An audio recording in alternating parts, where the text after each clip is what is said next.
Bonjour vous, j'espère que ça va. Aujourd'hui on se retrouve pour une toute nouvelle vidéo où on va parler de Prague, la capitale de la République tchèque. Vous êtes prêts? Allez c'est parti, générique. They know what is what, but they don't know what is what. They just strut.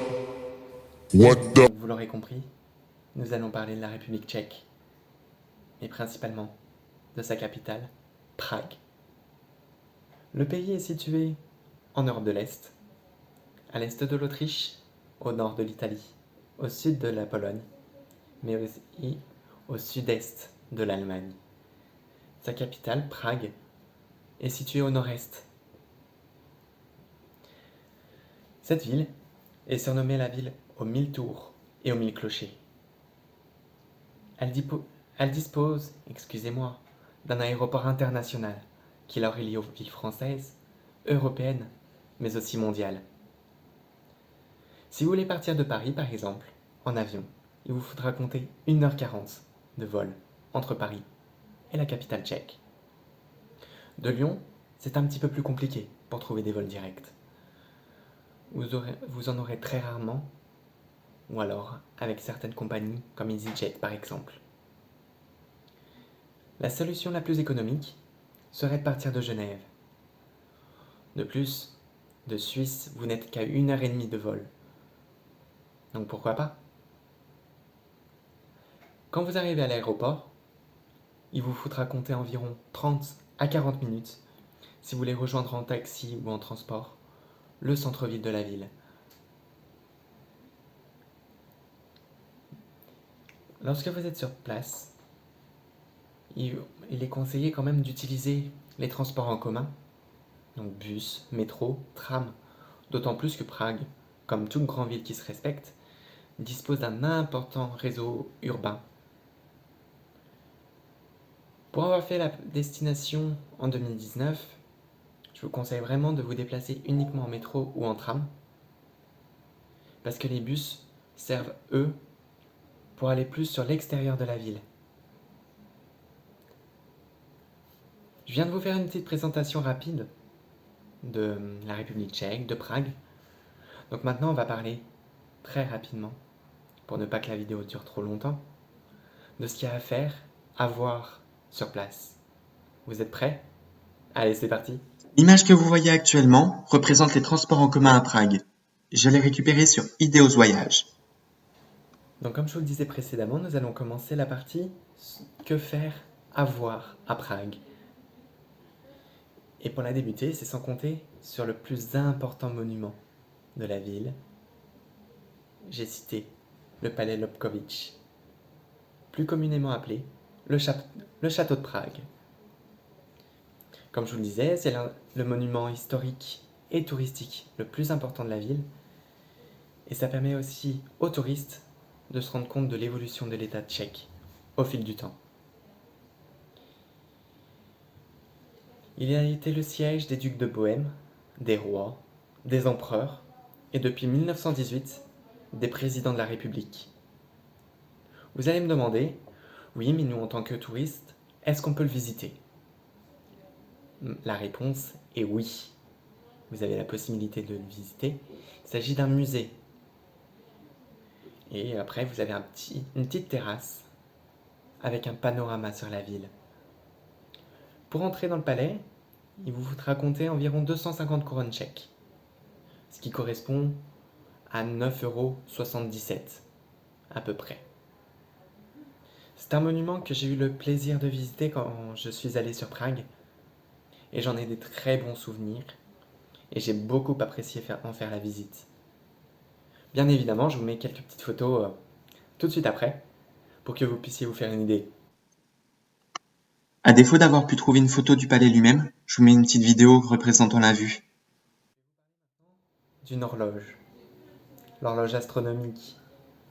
C'est une horloge médiévale, et c'est la plus célèbre au monde. Elle est située sur la façade sud de l'hôtel de ville de Prague, en plein cœur du quartier historique. Elle a été construite en 1410 par le maître horloger Anus et est perfectionnée par Jean Taborski au XVIe siècle. Toutes les heures, comme une horloge normale, elle va sonner et laisser paraître un mini spectacle pour les touristes. En effet, on va pouvoir un peu apercevoir les 12 apôtres qui vont défiler aux fenêtres du dessus, mais aussi plein d'autres surprises. Bien évidemment, toutes ces surprises, je ne vais pas vous en parler, sinon ce serait trop facile. Si vous voulez vraiment voir ce qu'il en est, soit vous allez regarder sur internet, soit vous prenez vos billets pour Prague, uniquement pour aller les regarder. Et voici l'horloge astronomique, qui est située sur la pente sud de l'hôtel de ville de Prague. Cette fois, on va parler d'un quartier, tout un quartier. Il s'agit de celui de Staré Město. C'est le quartier historique, ou la vieille ville si vous préférez. C'est un quartier qui est animé, qui est doté de rues pavées et d'attractions touristiques en tout genre, comme l'horloge astronomique dont on vient de parler, le pont Charles ou la tour de l'horloge. Il se situe au bord de la rivière de la Zlatva, que le pont Charles enjambe, et sa plus grande place, la place de la vieille ville, comme elle s'appelle, reste l'une des plus belles places de l'Europe, mais aussi de la ville. La place Saint-Marc appartient à Venise, tout comme la place de la vieille ville appartient à Prague. Je vous mets quelques petites photos quand même, comme ça au moins vous aurez quelque chose. Reliant le quartier de Staré Město au quartier de Malastana, au pied du château de Prague, le pont Charles a été construit au XIVe siècle et permet d'enjamber la rivière, la Zlatva. La colline de Petrine est un lieu très touristique de Prague. Elle dispose d'une vue imprenable sur la ville, surtout grâce à sa tour. La tour Petrine est une copie de la tour Eiffel française. Elle est bien plus petite, puisqu'elle culmine à 60 mètres de hauteur, et a été construite en 1891 pour l'exposition universelle de Prague, soit 4 ans après le début des travaux de notre tour française. On peut bien sûr monter dedans. Ça vous coûtera 150 couronnes tchèques, soit 5,86 € pour monter et voir la vue. Cette colline elle dispose également d'un palais des glaces, disposé dans un château. Donc si vous voulez vous amuser tout en visitant, entre amis, en famille, vous pourrez payer environ 100 couronnes tchèques, soit 3,91 €. Mais ne vous attendez pas à un truc de ouf, parce qu'en fait il s'agit que d'un palais des glaces. Si vous rentrez dedans, c'est juste pour aller vous amuser, c'est pas une galerie d'art, c'est pas quelque chose qui est vraiment représentatif de la ville. Mais moi je l'ai fait, et je vous avoue que je me suis bien amusé à l'intérieur. Dès à présent, vous avez une jolie photo de la tour Eiffel de Prague, située sur la colline de Petrine, accompagnée du local qui accueille le Palais des Glaces. Je vais vous parler du quartier juif, le quartier Josefov. C'est un quartier qui est attaché à la vieille ville, puisqu'il fait partie du centre historique de Prague. Je l'ai fait en 2019. C'est un quartier où on peut passer, qui est à faire. Mais si vous n'en avez pas envie, ne le faites pas, ne vous forcez pas. Mais au contraire, si vous voulez le faire, allez-y, ne vous posez pas de questions. Le quartier dispose d'un musée, d'une synagogue, mais aussi d'un cimetière qui relate les explications concernant cette religion. Donc le quartier est attaché au quartier historique qu'on a parlé tout à l'heure. J'essaie de vous mettre quelques petites photos, mais en aucun cas, je ne vous oblige à aller dans ce quartier, ne vous inquiétez pas. J'ai oublié de le préciser. Dans le quartier juif, il vous faudra porter une kippa si vous voulez visiter la synagogue. Nous allons passer à la partie sur la gastronomie. Bien évidemment, vous allez retrouver des plats qu'on peut retrouver partout, comme des pâtes par exemple. Enfin, je dis des pâtes, c'est un exemple. Mais vous allez pouvoir retrouver des plats plus traditionnels, comme la goulash. C'est un plat incontournable lorsqu'on va en République tchèque. Bon, ok, je l'avoue, ce plat n'est pas originaire de République tchèque, il est originaire du pays de l'Hongrie. Mais il s'est énormément répandu dans son pays voisin. Il s'agit en fait de bœuf mélangé à une sauce. Après, tout dépend dans quel restaurant vous allez goûter la goulash, parce que chaque restaurant est libre d'adapter la recette à sa façon, car il y a bien des façons de faire une goulash et une sauce pour de la goulash, mais la meilleure reste la sauce à la bière. D'ailleurs, la bière, on va en revenir plus tard. Ce plat, il est souvent accompagné de nebiki, excusez-moi pour l'accent. C'est une sorte de pain bouilli en fait, qui accompagne le bœuf et la sauce. Bien sûr, pour vous donner envie, pour vous faire saliver un petit peu, j'avoue, je vais vous mettre une petite photo après. Vous allez voir, ça va vous donner envie. J'ai adoré ce plat, et c'était très très bon. Et c'est toujours un plaisir de goûter un plat différent de ce qu'on peut manger d'habitude. Ce plat, c'est vraiment une tuerie. J'ai adoré le goûter. Je viens de vous parler d'un plat chaud, alors maintenant je vais vous parler d'une pâtisserie, le Trödelník. C'est une pâtisserie traditionnelle qui, elle aussi, n'est pas originaire de République tchèque, mais qui s'y est énormément répandue. Elle est en fait originaire de la Slovaquie. C'est en fait de la pâte de farine enroulée et grillée à la braise, à laquelle on ajoute du sucre tout autour. Vous pouvez ajouter au milieu, dans l'espace qui est creux, tout ce que vous voulez. Moi, j'avais rajouté du Nutella, et honnêtement, c'était une tuerie. J'en ai encore le goût dans la bouche, pour tout vous dire. Vous êtes sûr qu'à chaque coin de rue, vous trouverez une boutique qui vend des Trödelník. C'est la pâtisserie incontournable lorsqu'on va en République tchèque. Donc si un jour vous y allez, je vous invite vivement à la goûter.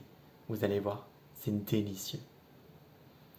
Donc comme pour le plat chaud, comme pour la goulash, je vous mets une petite photo après, comme ça vous pourrez voir à quoi ça ressemble. Si un jour vous allez à Prague, je vous conseille vivement de goûter au Trödelník. Si vous avez bien suivi ce que j'ai dit précédemment, vous savez de quoi je vais parler. Vous ne savez toujours pas?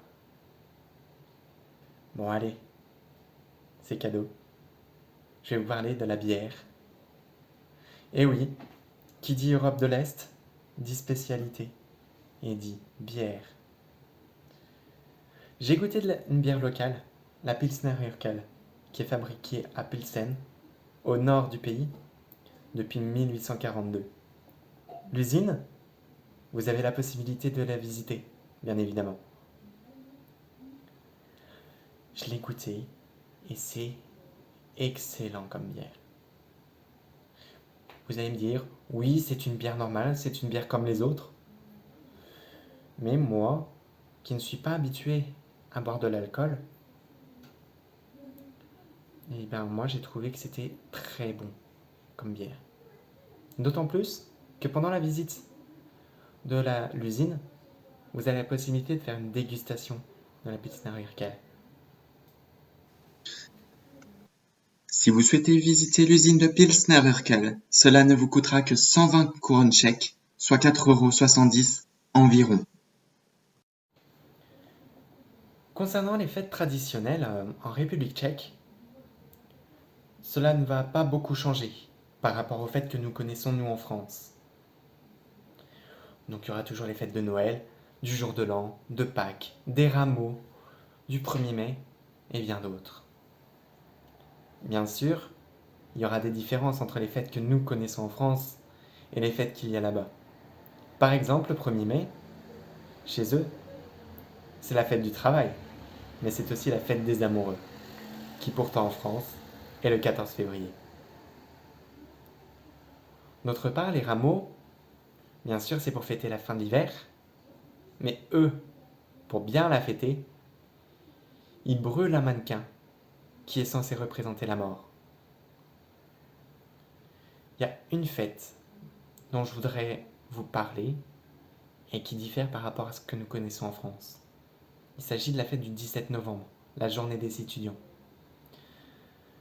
Cette journée, elle correspond à la commémoration des manifestations étudiantes qui ont conduit à l'effondrement du Parti communiste en 1989.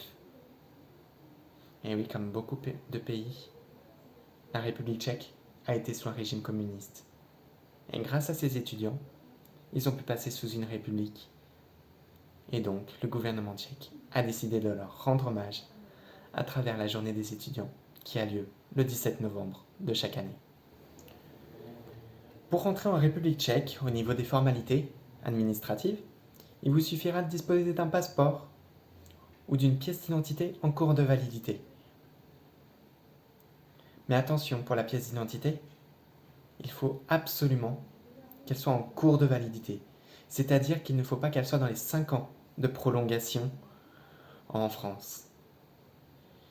Si malheureusement c'est votre cas, je vous invite à le refaire. Parce qu'en effet, vous risquez d'être coincé au niveau de la douane.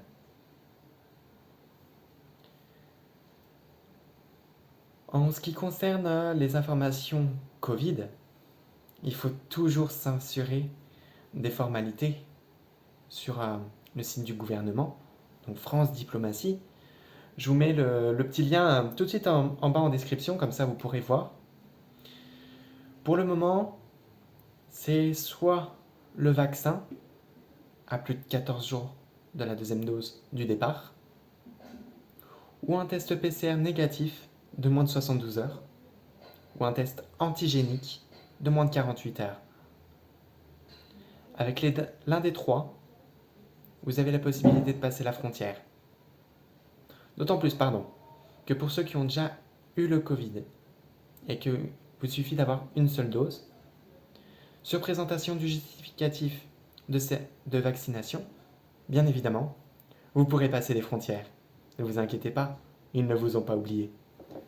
Et oui, nous allons passer dans notre dernière partie, la vie sur place. Donc bien sûr, la vie est moins chère en République tchèque qu'en France, puisqu'un euro égale 25 couronnes tchèques, une couronne tchèque est égale à 34 centimes d'euros. Je vais vous donner aussi quelques informations supplémentaires concernant le pays, etc. Surtout pour le changement d'argent. Voyez déjà avec votre banque en France si elle peut vous faire le changement d'argent d'euros pour passer de l'euro à la couronne tchèque. Parce que oui, quand vous allez dans un pays où la monnaie n'est pas la même que le sien, il est vivement conseillé d'avoir une partie en euros et une autre dans la monnaie locale. Donc je le disais, allez voir votre banque déjà s'ils peuvent vous faire le changement d'argent, tout en faisant gaffe bien évidemment au taux de change. Mais ne jamais faire de changement de monnaie à l'aéroport. Pourquoi ? Quand vous faites au bureau de change de l'aéroport, les frais sont incroyables. Mon conseil, pour l'avoir fait en 2019, encore je le répète, et mon conseil aussi d'agent de voyage, c'est de faire un taux de change, du change par rapport au taux de change. C'est-à-dire que vous trouvez un bureau de change avec un faible taux, et là, vous pourrez faire l'échange de monnaie. Mais bien sûr, gardez aussi un peu d'euros avec vous. Comme ça, au moins, vous êtes sûr d'avoir quelque chose qui puisse vous dépanner au cas où. Puisque bien sûr, la République tchèque fait partie de l'Europe, donc l'euro est accepté. Si vous voulez y aller, je vous conseille d'y aller 5-6 jours, le temps de tout faire et de tout voir, voire 7, pourquoi pas. Mais aussi profitez d'être sur place pour sortir de Prague, faire une location de voiture et de sortir sur place, de sortir de la ville et d'aller dans d'autres villes. Par exemple, moi, on nous a emmenés à Karlovy Vary. qui est pas loin de Pilsen. Autre chose, si vous voulez faire une location de voiture, vérifiez que vous ayez bien une carte de crédit et non pas de débit. Sinon, au niveau du loueur de voiture, ça va coincer. Donc, c'est ainsi que nous terminons cette vidéo. Je vous remercie de l'avoir regardée, d'avoir pris le temps de la regarder. J'espère qu'elle vous a plu, que je vous ai donné plein d'informations. N'hésitez pas à vous abonner, à activer la petite cloche pour recevoir toutes mes vidéos et surtout de me laisser un petit pouce bleu et n'hésitez pas à commenter et à me dire si vous êtes déjà allé à Prague ou si c'est un projet ou si vous n'avez pas du tout envie d'y aller et pourquoi. N'hésitez pas, j'échangerai un petit peu avec vous si vous le souhaitez. Et n'oubliez pas d'aller vous abonner à ma page Insta, Alex Découverte, où je publierai quelques petites photos. Surtout, n'oubliez pas que le monde n'attend que vous. À bientôt!